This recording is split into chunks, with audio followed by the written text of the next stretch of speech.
Don Mazzella here again for Small Business Digest. And we really have a great guest with us. I always use that expression, but in this case, we're really glad to have uh, Mackey McNeil. Mackey McNeil? Am I pronouncing it correctly? You are. That's great. Good job. Okay.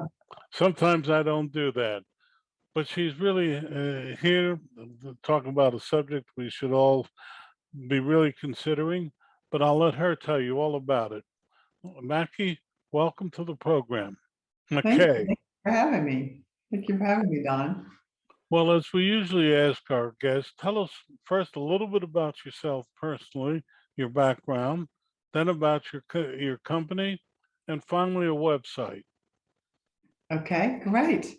Well, I'm a CPA by training, but sometimes I say I'm a recovering CPA because I don't spend a lot of time in that traditional field. But that was my original training. But I've been passionate about business owners since I was little. I think I made all my college money working for small businesses, and I saw how they struggled and what they did. And it's one of the reasons I became a CPA to start with. But I found that CPAs really didn't solve problems for business owners. They took care of their taxes and gave them some information, but not really made a big difference for them and didn't help them with the big issues that were occurring in their life. So I've really made it my life mission to shift that and to produce systems and processes and tools that could really help businesses power forward, make more money. And of course, as I've gotten older, my clients have gotten older, then that led to succession because as they grew and their businesses became more successful, many of them were family businesses, and they wanted that business to go to the next generation. So I began to look for how do we really create an environment that's ripe for succession. And that became the foundation of the book, The Prosperity Playbook. So, and you asked me for a website, I forgot. The prosperityplaybook.com is one. You can actually find out more about the book there. And you can also download a lot of the tools there or at mackeyadvisors.com. Okay. So we're going to talk about succession, which is something we've looked at for over the last 10 years, because about 10 years ago, we identified um, that there were a lot of parents who couldn't turn over their business to their son or daughter because the children weren't interested. They didn't want the 24/7. So my first question is always, how do you identify that your son or daughter wants the business?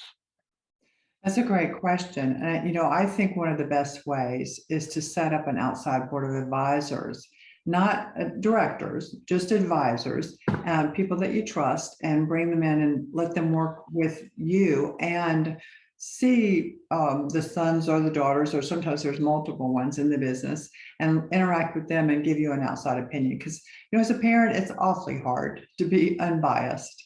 And sometimes we're unbiased in the wrong, it's the person, not just the person. Somebody said to me the other day, I like it if the person is willing to go to the bank and borrow the money to pay the current generation. And I said, well, that may be that they just have a big ego. We don't want people with just a big ego. We want to be, if we want this business to succeed over the long term, we want to make sure this is the best leader. So that's what we're really looking for. Who's the best leader? So using a variety of personality typing tools and sending them to some leadership training, I think is a great start. And just watching how do they work their way through the business and who shows that kind of leadership potential. That's true, but how do you get? I guess my question is more, how do you get your children enthusiastic about your business? They look at you and say, "Oh, my dad worked 24/7, mom worked, and they left us latchkey kids."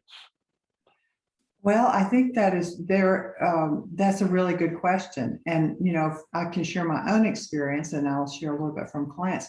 My own experiences, my daughter saw all of that. And she worked for me 3 times. The third time was I had invited her to come back. I said, I have a job that's perfect for you. It's only part-time and it pays this much. And she said, I want to make more than that. And I want to work more hours than that. And I said, well, that isn't the job I have. So I'm going to offer it to somebody else tomorrow morning if you want it. And she decided to take it. And I said, when she got there, I said, now I want you to consider staying and really learning more about what we do. And once she dug in, and then I think the other key was she went and she joined a roundtable of next generation leaders. So she got to see, what their environments were like. And she came back and she said, wow, Mom, you really have your act together. Sometimes there's perspective on both sides that is a little skewed. But in other cases, I've seen clients that have welcomed family members in, and then the family, some stick and some don't. I have one of my favorite clients they were the third generation going to the fourth, and they had multiple children from each of the current three owners, and they all had their children come in. On three of them decided to raise their hand and said, I want to stay. So I think it's about finding who has the interest, and sometimes there's just not the interest. And so there is the need to look for an outside buyer. Well, there's let's go a little bit further. You mentioned it. You sometimes despite what parents say, every parent has a favorite child, no Yeah. matter what, uh, and they're blind to that child's shortcomings. How do you get people to see what's needed to make that child more effective?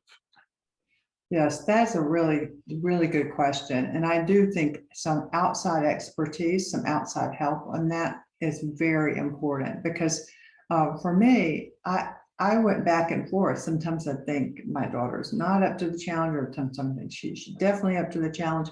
But I was always trying to differentiate my role as a mother, my role as the boss. And that's almost impossible. There's just one of me, and I think my clients have experienced the same thing. So having some outside, I've often seen them join a CEO roundtable and talk about their children and having that closely held environment where they can share freely, and or having the kids join roundtables.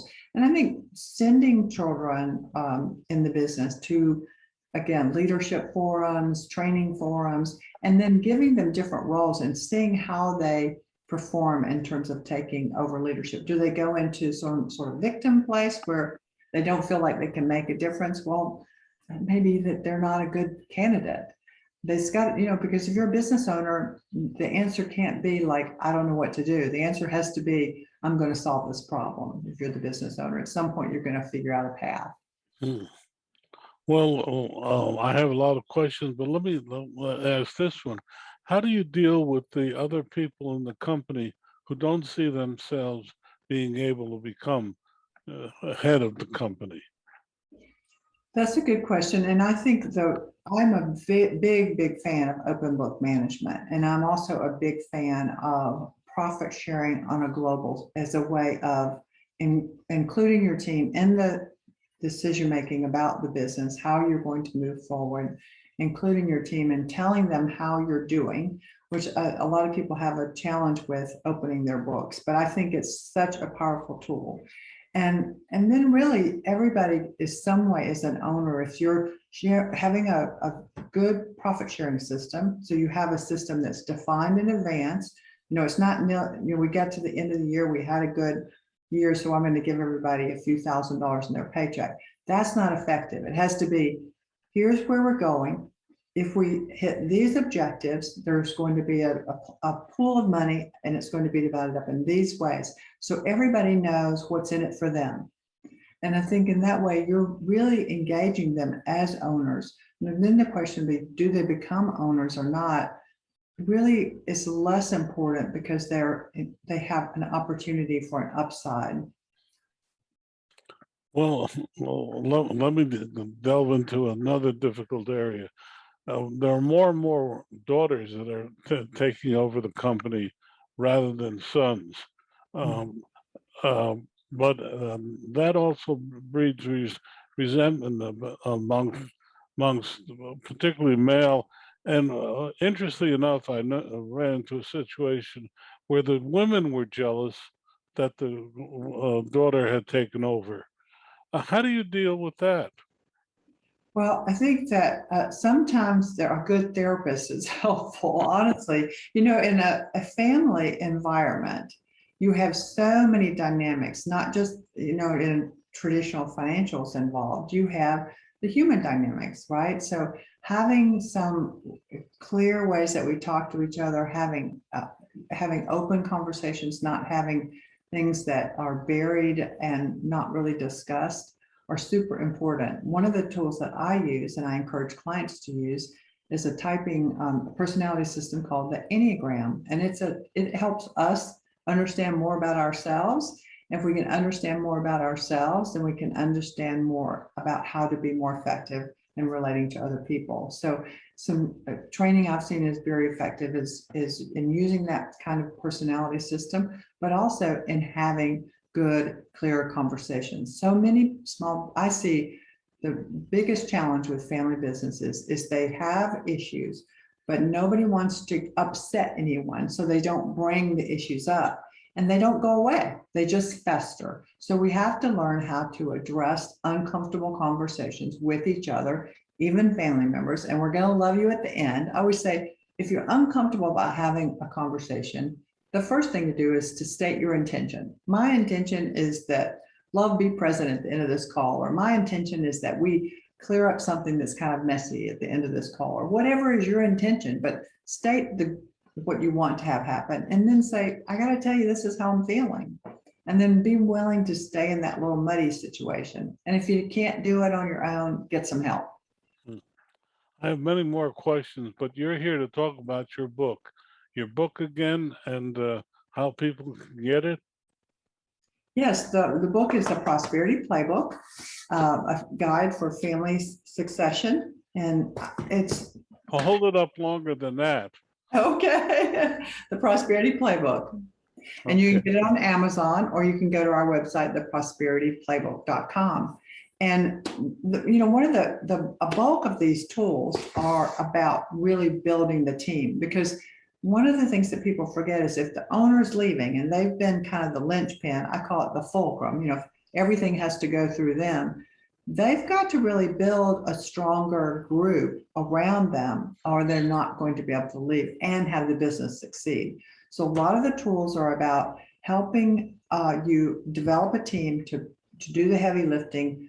I call it building a wheel so that you can be supported and the business can continue past you. So that's both financially and also in its operations, right? Mm-hmm. We've got to have good leadership all the way around. And a lot of tools, a lot of information about how to manage financially, but also just ways that you can engage your team and get more in buy-in from the people in your organization so that you can be freed up. You can create time freedom for yourself. You can probably transition the business. But if you can't create any time freedom for yourself, then you've got to do that first, right? Because you're going to be gone. Mm-hmm. Well, what if I'm hearing you correctly? You're saying people are so used to going to you that you have to kind of teach them how they should be going to each other. Am I? Exactly. You've got to build an entire structure. And that's the reason that most small businesses don't sell for what they should. It's the reason that some businesses are really not sellable at all. That you've got to build a structure and a team that can survive past you. And you've got to get out of the way, which is hard. Yeah, a lot of it. Entrepreneurs have the ego to say the company doesn't exist without me, and yes. You're saying you've got to learn to make it exist without you. Am I hearing you right? Absolutely. You have got to learn to make the company exist without you, because otherwise you're just selling a job, and that's why your kids don't want it or anybody else. It's got to be more than a job. There's got to be something there that has an ongoing function, can survive past you. And then you're probably going to have increased your wealth and increased your well-being for the rest of your life. Well, we had someone else on the program that talking about succession, and one of the things he said is we haven't reared a generation of young people who can survive by themselves. What do you say to that?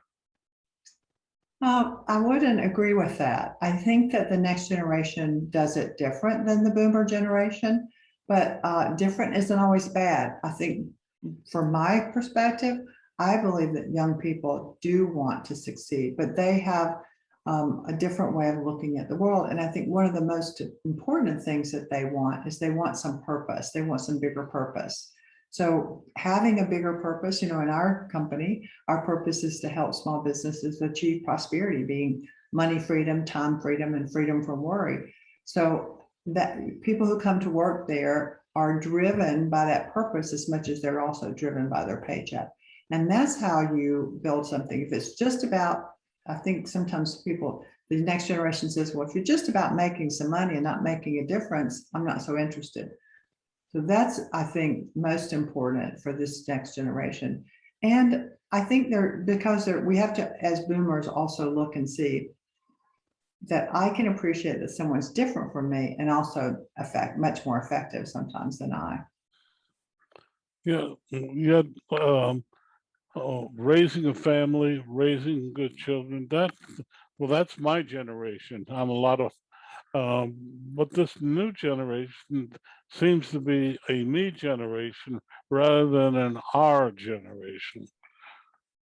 Well, I think that's a misperception from my perspective, and I do know that that is a common thought that most people have, is that this generation is a me generation. But I think as I said, much more of a purpose-driven generation, and but they do want quality of life. They want work-life balance, and I would say that's good because there are times that I didn't have any at all, and I don't know how I would have done it different, but one of the things I know is that as if we're going to raise human beings who are effective and happy in the world, that's a good goal to have. So if they can figure it out, let them go figure it out. Well, let's hope they can. But let's go back to your book because that's why you're here. Let me ask you this question. I don't know. I didn't get a chance to read all of your book, but if you have, let's say you have three siblings, a daughter and two brothers, and one brother decides to go into the business, and one daughter decides, but the third brother decides, I don't want part of it, but I do want my patrimony. How do you establish ways of establishing the values and making the third brother reasonably whole? That's a really good question. And I'm a big fan of only having working members being owners. In other words, working family being owners. If you decide to say have all three of them be owners, but only two are going to work there, that's going to be probably a good recipe for disaster long term. So if you want to work there, you can be an owner, and that would be a criteria that I would set. And so for the one that doesn't want to be an owner, I don't see that, that's part of the estate plan. So I am a big fan of the current generation getting a financial plan and putting it in place. And then we can look at, are there other assets to leave to this, the one brother that doesn't want to come into the business? And how do we make that happen? It doesn't mean that they have to have those assets today. And it doesn't mean that you're going to have, if the two children that are buying the business are actually paying you for the business, then are they getting a bargain purchase, or are they paying for fair market value? If they're paying fair market value, then you're going to end up with a bunch of cash and everybody's going to share in that. So it just depends on how you've got that all structured. Yet, what I saw quite recently in another case, the business prospered under the two owners, and the third brother decided that he was cheated. And um, how do you deal with that? And Yeah, I think the first thing is to bring everybody to the table and show them, here's what's happening in this business. If people have not worked in a business, they often have a fantasy about how much money this business is making. And then if they don't really want to work in the business, that can become a challenge, that they see they think there's a pot of gold there, right? And they're being left out. So I think that to the extent that you can have open, honest communications and let everybody know. I know I sat down with my three kids. I have one of the three who came into the business and said, okay, here's the estate plan. Here's how it's going to work. Here's what's going to happen. And they're like, oh, okay. But it wasn't. I think as boomers, certainly the generation before us, they didn't tell anybody anything. It was just all found out when the will was read, right? Yeah. But if we can get up our nerve and talk to people honestly while we're alive, we're much more likely for our children to still be talking to each other when we're gone. Hmm. Well, that's the word, honesty, and getting up the courage to do it. We often avoid it. Please, I've taken enough of your time. What would you like to talk about now about your book for our audience? Well, I encourage you to take advantage of the book. It's got so many tools. I mean, I've spent almost 40 years working with small business owners. And after 40 years, I put a lot of the things I've learned and the tools that I've developed for small businesses. And so for an investment of less than $20, you can get 40 years worth of experience from a seasoned CPA. And I would encourage you to take advantage of that. If you find one idea, you will win, right? So you can't lose by buying the book.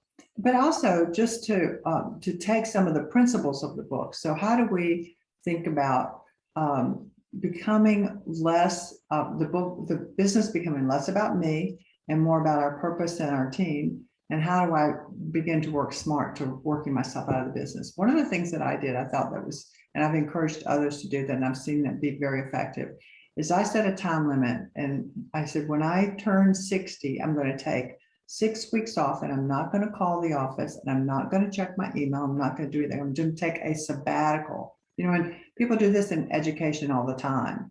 And if you want to take a sabbatical and you want to see if your business still works, get the Prosperity Playbook. It will give you a step-by-step guide to do it. And that will give you the springboard to then, now you've got a sellable business to your family or to someone else.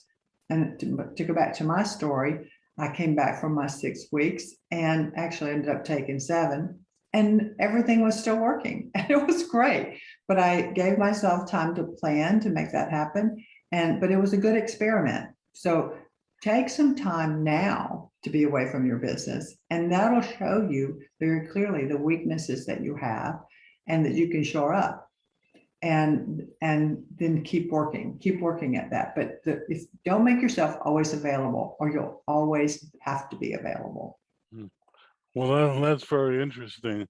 A lot of entrepreneurs I interview say I couldn't possibly take 6 weeks away. The place would fall apart. Yes, that's But right. And so that's a first step. Put yourself in a situation where you can walk away for 6 weeks. but how do you get your staff to understand that they should work without you?